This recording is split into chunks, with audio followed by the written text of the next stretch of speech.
আপনি কোটি টাকা দিয়ে জুতা কিনতে পারেন, এটা স্বাভাবিক। বাট 20 টাকার টুপির মূল্য জুতার চেয়ে হাজারো গুণ বেশি, ঠিক কিনা বলেন? ওই টুপিটা মাথায় থাকবে, জীবনে পায়ের তলায় যাবে না। আর কোটি টাকার জুতা কোটি টাকা হতে পারে, বাট জুতাটা থাকবে পায়ের তলায়। কথা কি বুঝতে পারছেন? এই জন্য কোরআন এবং কোরআনের সাথে সকল রিলেটেড বস্তুর মর্যাদা কত বেশি আপনি নিজেই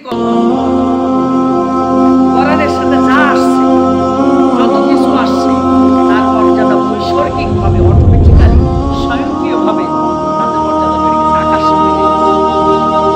ওই যে আমাদের শিলের ওই জায়গাতে দেখবেন অনেকগুলো কাঠ পড়ে আছে, আছে না?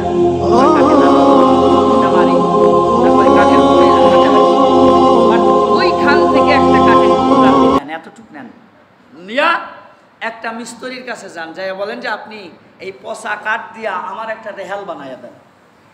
ওই কাঠটা রেহেল হতে দেরি হবে, রেহালের দাম বাড়তে দেরি হবে না। দাম কমে যাবে? কমবে না। কাঠ যখনই কোরআনের সাথে আসছে মূল্যায়ন বেড়ে গেছে। ওই যে গামছা ওখানে ফেলে রাখেন, পা মুছেন, হাত মুছেন, ফালাইয়া দেন, লাথন, কিচ্ছু যায় আসে না। কিন্তু গামছার একটা টুকরা নেন, নিয়া মিস্ত্রির কাছে যান, যাইয়া বলেন যে আমার একটা কোরআনের কাভার বানাইয়া দেন, একটা গ্লাভ বানাইয়া দেন, 10 টাকার কাপড়। যখনই কোরআনের কাভার হিসাবে ওই 10 টাকার গামছাটা কোরআনের সাথে আসছে, মর্যাদা বাড়ছে না কমছে?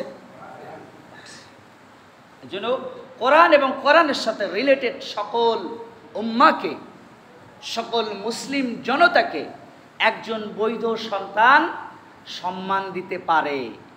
কিন্তু যার মধ্যে ত্রুটি আছে, সমস্যা আছে, প্রবলেম আছে, সর্বোপরি ইব্রাহিম আলাইহিস সালাম তার পিতা তাকে স্বীকার করবেন না, এই রকম জারস টাইপের মানুষ কখনোই সম্মান দিতে পারে না। পারে?